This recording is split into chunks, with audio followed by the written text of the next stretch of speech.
Well, today is the day we always check in with my fave, Coach Wayde.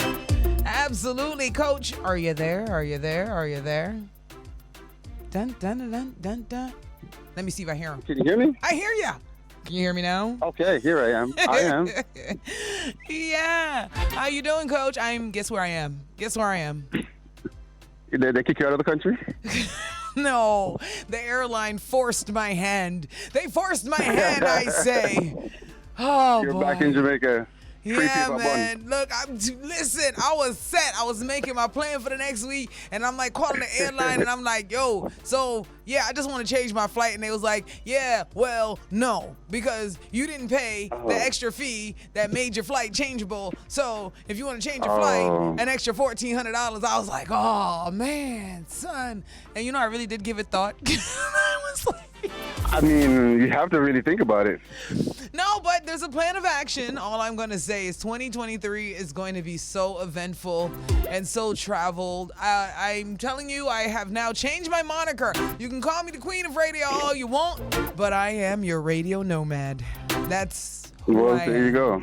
Yeah, I'm saying. And yeah. remember, I own a travel agency, so let me know. I can help you take care of all of that. Say less.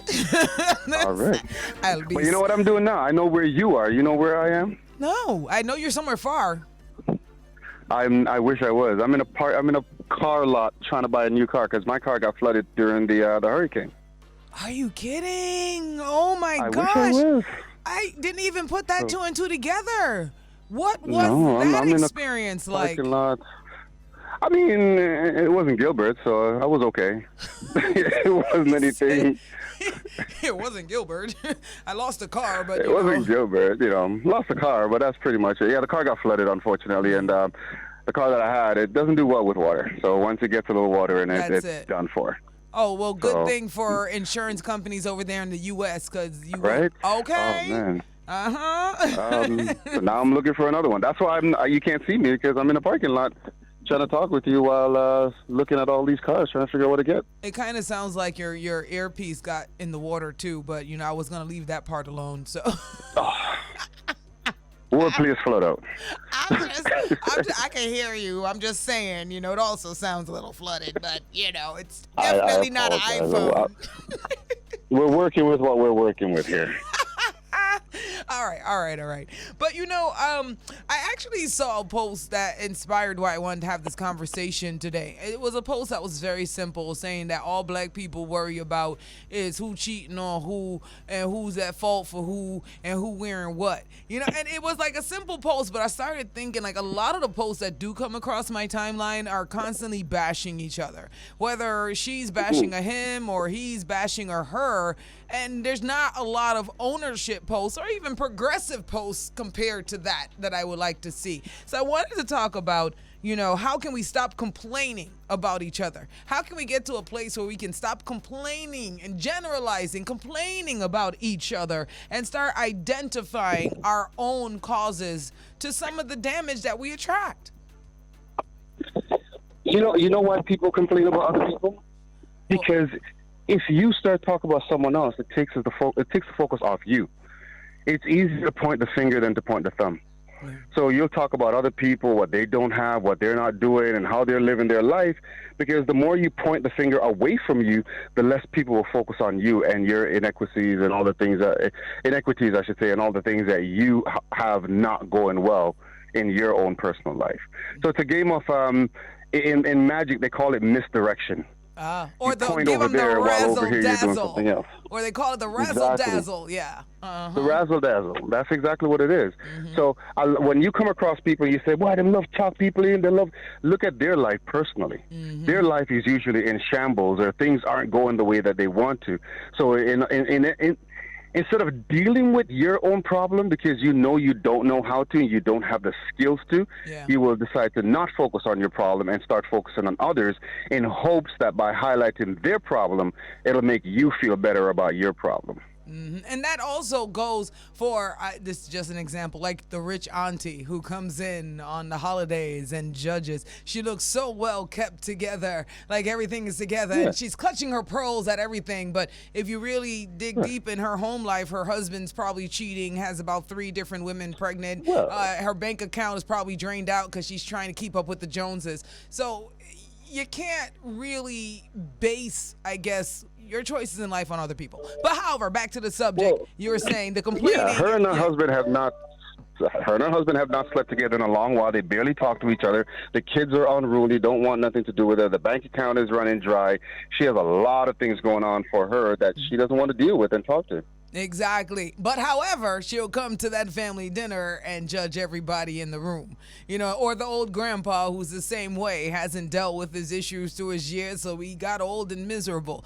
But all of this, even your partner, all of these things are the same. It's a mental battle and a game where instead of addressing our own personal issues, we're just deflecting. So we'll now say, I keep getting cheated Correct. on, all men are trash. You know what I mean? Or these women only want my money. These are not actual real facts. Well, we speak about this all the time. If you do what you've always done, you'll get what you've always gotten.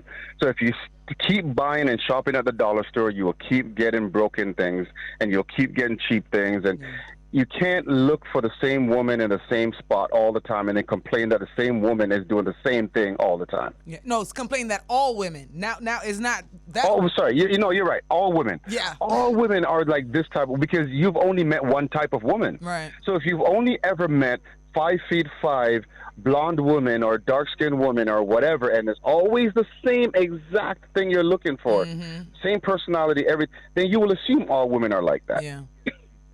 But you need to diversify. You need to diversify and look beyond, where you are, and broaden your horizons, and open the door sometimes and see who's knocking at it. If you keep going to the same nightclubs and you keep seeing the same recycled people and personalities, how are you expecting to date someone different? You know what I mean? It just doesn't make sense, and I think we need to get to a more mature state where we just kind of take ownership that we keep doing the repetitive things. You're the guy who have insecurity, so you're looking for a woman that you can buy her to keep her. Actually take ownership of the fact that you're doing that instead of complaining that all women are gold diggers. You're an insecure female who doesn't know how to be by yourself for more than a week, but you're complaining that you keep meeting guys that are playing mind games. Well, you're easy to play mind games with because you meet him and you get attached. Own what you are doing wrong before you just throw every other sex under the bus under one thing, one umbrella. So let me ask you a question. Who's the therapist here, me or you? What's going on? Oh, sorry, my bad. I'm okay. I'm gonna shut up now. Okay. No, you're doing well. You're doing absolutely well. I'm saying that because you're speaking my language. You're speaking very well. So I'm like, wait a second here. Did we switch roles? Africa has enlightened me, and I've only been on the east side. Nom yod ho renge kyol. Come back with new perspectives and deeper meanings now. Yeah. But you're being so rightful. That's why I'm listening to you. I'm like, okay, all right. Well, then go on, take my job because then. I'm over it. I've seen all of these repeated, and it's dumb. I know a bunch of dudes with money, and they always have these conversations, but I'm always looking at them, and I look at the girls they pick up. What you expect? The girl literally came with you with the price tag. You know what I mean? They're easier to control, though. They're easier to control. So, like the woman that you get. No, seriously. If that's what you're looking for, though, you're looking for a woman that you can control, that you can tell, do this, do that, wear this, wear that. Come here only when I want you to come and leave when I want you to leave. If you're looking for that type of control, then you're going to have to pay for it. Exactly. And a lot of times that's what they're doing. They're buying. Same with women as well, too. They do the exact same thing. They're looking for a man who will take care of this, that, and the other and not have to worry about this. So they have to be willing to be controlled. They have to be willing to be controlled. And also, other side, let's be honest, because right now a lot of men have turned into girls, and I don't really care who that offends, because I'm not talking about what people do in their bedrooms. I'm just talking about how they're looking for mommies to take care of them. You know what I mean? And a lot of mommies are using that little thing right there to have her son, which is really gross because you're treating your man like you would treat your son. That's really gross, ladies. That's gross. I mean, really I mean, but and if you truly, like when it, knock yourself out as long as he's of age. But that's super gross. you can't really escape the challenges that you have not identified and dealt with. When you have these problems mentally and emotionally, and you refuse to acknowledge and you refuse to do it, then you have the Oedipus complex that you're talking about, where the ladies are looking for their father figure and looking for a father and someone exactly like them, and mothers are, and then the guys are looking for their mothers as well too. So that's the Oedipus complex that people are out there looking for, and. There is a saying that guys look for their mothers and girls look for their fathers, and the meaning behind that was that you're looking for the characteristics of a protector and a guider and someone who, hopefully. Right. But some people are looking exactly for that. They're looking exactly for their mother, or they're looking exactly for their father because they never got it when they were younger, so now they're trying to fulfill that. Yeah, and I also think a lot of things really are plagued in minds because of society and how the environment has kind of raised them in different ways. Like, that's one thing that stood out so strong, and it's still just resonating in me, the difference in how the men approach women on the east side of Africa. I can't speak for the whole of Africa. It's huge. I've only gone to Kenya and Tanzania.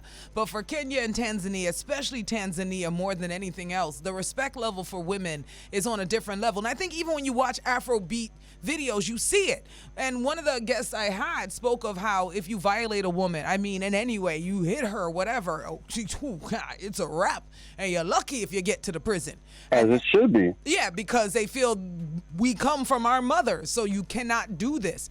And then you see the contrast over here. If I walk down the block, the amount of obscene things I could hear just by walking into the wrong neighborhood. I walked into the worst of neighborhoods.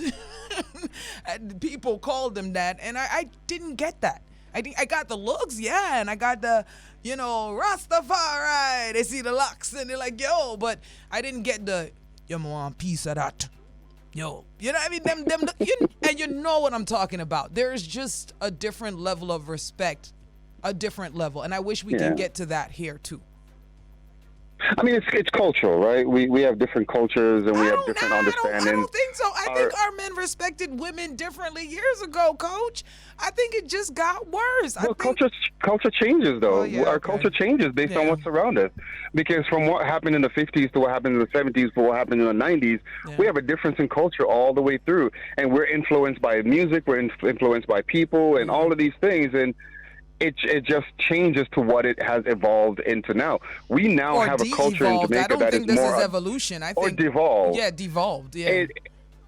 It's changed into more of a North American representation every time I go back to Jamaica now, and I see people trying to emulate a lot more so now than I've ever seen it before. Yeah. And it's a complete shift. It's a complete shift. So... I mean, the young people are the ones who are taking over the world going forward. So if that's where they want to lead the next generation into, I guess have to sit back and watch and say, well, I only got like a few more years to go, so I got to deal with it. Yeah, but the sad part is I don't think that's where they want to lead people. I just don't think they're being shown or taught anything different. I don't think they know what it is to date. I don't think they know what it is just to have a casual conversation that is not something that leads to sex with the opposite sex. I think there is a complete disconnect with young people learning how to take their time and grow and meet someone, and how to actually really say no if something makes you uncomfortable. I just feel like they haven't gotten enough of those messages. Back in our days, we had PSAs on the TV. No matter how annoying it was, you saw ads everywhere saying something and reminding you to be a better young person. So even if you were doing bad stuff, you still kind of had those things in the back of your mind. You know what I mean? I just feel like there's nobody talking to the young people anymore, honestly. There's not, because there's no one there to talk to the young people as much anymore. You don't have grandma or grandpa to actually sit there and have conversations with. You don't have your auntie and uncles that you're raised around like you're used to anymore. You don't have your bigger sister or brother that's there to guide you in the way that you are. These kids are raising themselves because mom and dad have to work the jobs, and grandma's still working as well, so grandma has to work a job, and grandpa is still working. So children are left to their own devices at home watching let's not forget a lot of parents right now are trying to be hot parents. You know what I mean? No, parents are trying to be friends. that day. That's what I've encountered in my practice. That parents are trying to be friends. Yeah. I want to be my daughter's best friend. I want to be my son's best. But this is what they're going through. Yeah. And so you can't have the proper parentage that you're supposed to have, when in fact you're trying to be the best friend and you're trying to go out and smoke with your daughter, you smoke with your son, and you're trying to twerking and stuff. I don't go to the get club that. and meet them there. That's why I say, you have to take a look at who's raising the children now. There's almost no raising happening of the children because. And I'm not blaming the parents. For the parents that are out there in the situation, please don't get me wrong. I'm not blaming you. Some of them need to be blamed. I am. Some of them, yeah, you are to blame. You are to blame. Take ownership. You are to blame. The climate that we're in right now, we don't have the support mechanisms there that will allow parents to be at home to be able to take care of children as much. Because while prices of everything go up and the economy is becoming more and more expensive, we don't have the bank account that's going up with it. We don't have the raises going up with it. Yeah. So parents who are working one job now have to work two jobs. Yep. So that's why I'm very cautious when people come to me. I don't want to just automatically say that, as a parent, you're bad for not being home. I understand the struggles that some of these parents are going through, that they don't have the opportunity to be home. My mom had two jobs, so for me, it's not about not being able to be home. It's what you do with the little time that you do have. With the little time as well, too. Yep. Right, because it's very important. And what your influences are as well, too. Because if you only have 2 hours with your child, but the other 22, or let's say they're sleeping for 6 hours, now you're looking at the other 16 hours that this child has. Who's influencing them? Because you only get 2 or 3. Yeah. So who's taking over the other 15, 16 hours that you can't? Yeah. Yeah. It's a tough line to walk, but you got to do it. It is hard, and that's why we reserve judgment on everyone. No, on everyone. I want to be clear. I want to be clear. I don't put judgment on everyone. Everything you say, I fully agree with. However, there are some of you who literally, really are just bad parents, and you need to own it. And I'm not gonna give you pity, because some of you, literally, the minute you get a little money, I forgot a club, I forgot a party, and meanwhile, your child has literally been crying out to you in more ways than one that their mental health is not okay. But you will literally tell them, oh, you cry too much, you whine too much, or you chat too much. All these things you're doing and not listening to your some of you are just bad parents, and you shouldn't be having kids. I 100% agree with you, 100%. And I wasn't talking to any of those parents. So we can have a conversation about the bad ones afterwards, because there's some that when I see what they're doing and I get confronted with it, it breaks my heart. Yeah. When I was contemplating going to law school, I said the one thing I couldn't do was family law, because I would probably hurt somebody. But the way I see some of the things that no, I'm not even going to front with you. Yeah, I know. I probably would slap a father or slap a mother and say, "What are you doing? Like, what's wrong with you?" Me too. Me too. I couldn't. I'd be getting arrested right alongside of them because I couldn't. I'd be pointing the finger at the judge and saying, "She did it. He did it." Like, I'd be the worst one. That's why I figured it probably wasn't for me. It probably wasn't for me. Oh, gosh. I love talking to you. All right. The moral of the story today is people start taking ownership for the things that are going wrong. Start taking ownership. Start paying attention to what you have not done to adjust your life to really put it in the direction you need it to be. Everybody's path is going to be different. And I had somebody even message me, go, it's easy for you to say these things. No, it's not. I grew up in the projects. I ain't had nothing. I did too. So I can speak from experience. That's what I'm talking about. Y'all know nothing about Stowe Village. All right? Trust me. I grew up in the project. I ain't had nothing. I done slept on the mattress in one crappy apartment in New York just trying to make my way. I done did it all, so don't play with me. It's a way if you want to make They don't understand, I was telling someone the other day that my mother, my brother, and I lived in one room. And when I say one, I didn't mean one bedroom. I meant one room. Where in that room had the bed, had the kitchen, and the outside we had to go to use the toilet. That's where we lived for years. So for people who think I don't understand the plight because I have actually gotten myself to a successful point in my life now, doesn't mean I don't remember where I came from and the struggles I went through to get there. Doesn't mean I can't counsel you through what you're going through right now because you are where I was. Right. So, that's why I always say don't judge, because everyone has their path, everyone has their journey that they go through. but you have to have accountability for where you are, and you have to have accountability for the things that you continue to do to keep you where you are. Because as Nikki said, if you make $50 and you take that, well, I'm talking U.S. just to clarify. If you make $50 US and you take that $50 and go to the club and say you want buckle service, then you need a buckle. Yeah, you do. You know, and it's not to drink, because if you're making 50 and spending 55, how are you going to survive? You're going to keep begging If you're people. making 50 and you can't save at least $10 out of it because you have to go and take this and take that, how are you going to survive? I tell you can't do what you've always done and expect to get different results. Absolutely. And that's where people have a hard time doing. Having a hard time doing. Absolutely. Give them your social. Give them your social. Take 2 Steps Forward. That's my Instagram. To find me online is take2stepsforward.com. Make sure you send me a picture of the new car. And yes, I'm going to send you what I want for my travel. And then you go, my birthday coming up. All right. And find me the cheapest place I can fly to for Thanksgiving weekend for my birthday. I want to go somewhere and birthday by myself. People, should I tell her that my birthday just passed and she didn't ever reach out and say happy birthday? We shouldn't talk about that, right? Oh. No, we're not going to talk about that. Oh, man. We're not going to talk about that. All right, so I'll talk to you next week. I'll send Happy birthday to you. Do. Happy birthday to you. Do. Happy birthday, dear Coach Wayde. I'm so sorry. Happy birthday to you. And many more. You forgot the belated part. Forgot the belated part, but I'll take it. I put the I'm so sorry in there. That was. I know. I do appreciate that, though. I'm not going to say I don't. I do appreciate that part. I'm sorry. Well, you have 300 and something more days to go to make sure that you make up for it next year. I absolutely will, Coach. I'm gonna get a head start on it.